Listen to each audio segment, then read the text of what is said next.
Hey guys, welcome to another video. Today I want to do a which shoe for you comparison video between the Altra Timp 4 and the Altra Lone Peak. As far as the Lone Peak goes, I'm actually going to be comparing to the Altra Lone Peak 5. There is an Altra Lone Peak 6 that is now out. My understanding is the midsole, the outsole grip and all that is pretty well identical to the Lone Peak 5.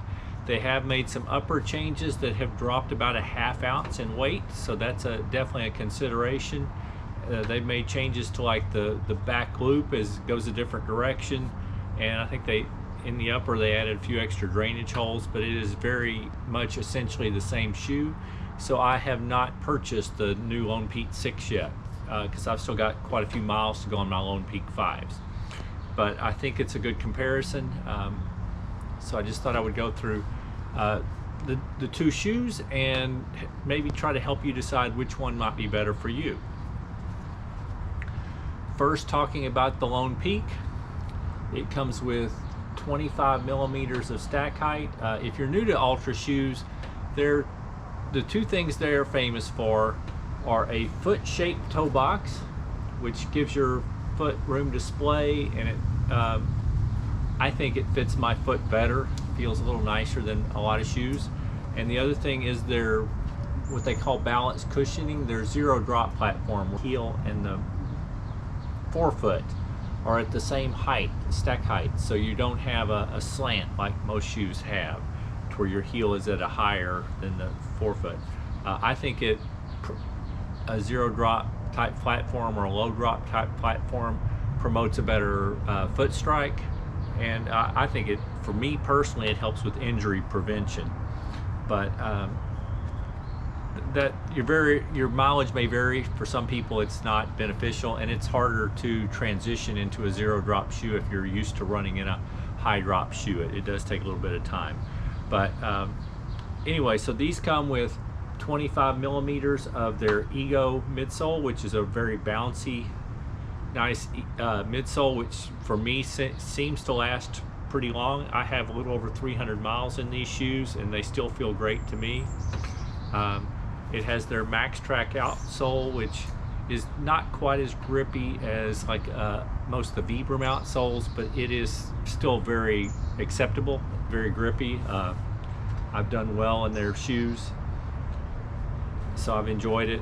It drains pretty well. It breathes pretty well. I mean, I've loved my Lone Peaks. I think this is the third or fourth version of the Lone Peaks that I've owned, and they've always lasted me usually 450 miles or so, and I'm at like 300 in them, so these have been good shoes. These also come with a rock plate in it, which helps protect your foot from sharp rocks. It's like a mesh rock plate that helps disperse the impact from a sharp rock, and it works well. So then when you move to the Altra Timps, they're a little bit different. They have like a 29 millimeter stack height, and they use the Ego Max foam from Altra. So it's a little bit softer experience. I think it's a little less responsive, but it definitely gives you a more cushioned ride. And 29 millimeters, of course, you're getting more cushioning. Now, they do not include a rock plate, but because there's so much more foam here, I don't feel the rocks a lot in these either. They also use the Max Track outsole, which I have found sufficiently grippy. It's a different pattern, but I think it also works real well. One of the differences in the shoes, it still has the foot-shaped toe box, but you will notice that the toe box in the Altra Lone Peak is a little wider. It uses the Altra's original fit, which is a real wide toe box, which gives you a lot of room display. The Timps use what they call their standard width toe box, which is kind of the medium for them. It's still wider than the majority of trail shoes out there, or the majority of shoes. I still find it real comfortable. You don't have quite as much room in the toe box as in the Lone Peaks, but I still find these quite comfortable. The grip is pretty good. They've added a whole bunch of drainage holes in here, so they say these will drain well. I have actually not gotten to try them yet in the rain and in the wet, so I really can't speak to whether it works or not. I assume it will. Anyway, these are probably not quite as, this is a softer material, this is a tighter weave. I have a feeling that the Lone Peaks are probably a little bit cooler to run in, that they probably breathe a little better, but these are fine. They work well. Some of the things to consider, the differences between the shoes that I really noticed, that both shoes have the rear gaiter traps. They both have, well, the Temp 4 has a hook in the front to attach your gaiter. The Lone Peak 5 also has that. Now they've done away with this hook in the Lone Peak 6s, but there's still a place where you can hook it over the laces and connect your gaiter, so it's not an issue at all. Anyway, what I was going to say is these both work really well. The differences in what might help you make your decision is both the cushioning is heavier in this one, so some people will prefer that for a longer run. The weight in my men's size 11.5 is almost identical in these two, with the Lone Peak 5 being just slightly lighter than the Temp 4. In the Lone Peak 6, they have taken about a ½ ounce off, so you will be a little bit lighter, ½ ounce lighter in the Lone Peaks than in the Temps going forward, but still not real noticeable, but slightly lighter.